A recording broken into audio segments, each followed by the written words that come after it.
প্রিয় দর্শক বন্ধুরা, এই মুহূর্তের জন্য সুপ্রিম কোর্টের বিগ নিউজ, যেখানে এবার আসতে চলেছেন সম্মানীয় নতুন প্রধান বিচারপতি মহাশয়।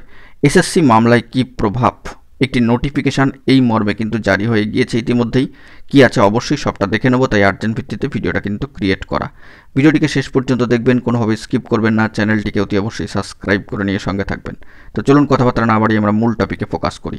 সুপ্রিম কোর্টের গুরুত্বপূর্ণ খবর আপডেট, এবার একটি নোটিফিকেশন জারি হয়েছে এই মর্মে।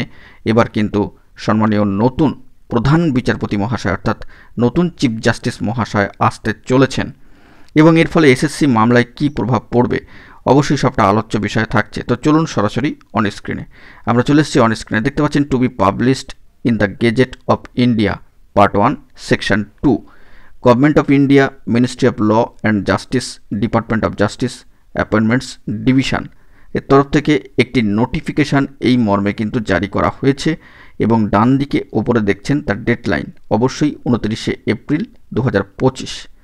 বন্ধুরা, অত্যন্ত গুরুত্বপূর্ণ বিষয়। এবার কিন্তু সর্বোচ্চ ন্যায়ালয় সুপ্রিম কোর্টে আসতে চলেছেন আবারও নতুন সম্মানীয় প্রধান বিচারপতি মহাশয় এই মর্মে, কারণ বর্তমানে থাকা সম্মানীয় প্রধান বিচারপতি মহাশয় সম্মানীয় সঞ্জীব খান্না মহাশয়ের অবসর গ্রহণের যে দিন, সেটি কিন্তু একটু একটু করে আসছে। যে নোটিফিকেশনটি ইতিমধ্যে জারি হয়েছে সেটা আমরা একটুখানি দেখে নেব। দেখতে পাচ্ছেন অন স্ক্রিনে, constitution of India article 124 clause 2 অনুযায়ী অবশ্যই এখানে দেখুন যে সম্মানীয় বিচারপতি অনারেবল জাস্টিস ভূষণ রামকৃষ্ণন গাভাই মহাশয়, তিনি কিন্তু, যিনি সম্মানীয় বিচারপতি মহাশয় সর্বোচ্চ ন্যায়ালয় সুপ্রিম কোর্টের, সংক্ষেপে বলতে গেলে বি.আর. গাভাই মহাশয়, তিনি কিন্তু এবার চিফ জাস্টিসের পদে আসীন হচ্ছেন সর্বোচ্চ ন্যায়ালয় সুপ্রিম কোর্টে, এবং তার এফেক্টটা হচ্ছে 14ই মে 2025 থেকে।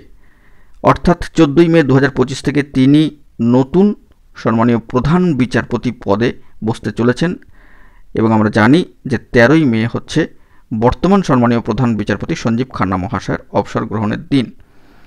এবার বিষয়টি হচ্ছে যে এসএসসি মামলার ক্ষেত্রে, অর্থাৎ 2016 এসএসসি এসএলএসটি চাকরি বাতিল মামলা, এবং তৎসহ বলা যেতে পারে যে পরবর্তী ক্ষেত্রে যদি রিভিউ পিটিশন দাখিল হয় সেই সংক্রান্ত বিষয়গুলি তিনি যদি দেখেন, সেক্ষেত্রে কি বার্তা উঠে আসবে, কি প্রভাব পড়বে সেটা তখনকারই বিষয়। তবে এই মুহূর্তে দাঁড়িয়ে কিন্তু গুরুত্বপূর্ণ একটি বার্তা উঠে আসলো নোটিফিকেশান এই মর্মে, যে আগামীতে সম্মানীয় নতুন প্রধান বিচারপতি মহাশয়ের পদে আসতে চলেছেন সম্মানীয় বি.আর. গাভাই মহাশয়। তো দেখা যাক পরবর্তী ক্ষেত্রে কি আপডেট উঠে আসে। এখন এটুকুই, ভালো থাকবেন, চ্যানেলটিকে সাবস্ক্রাইব করে নিয়ে সঙ্গে থাকবেন জরুরি আপডেটগুলি পাওয়ার জন্য। ধন্যবাদ।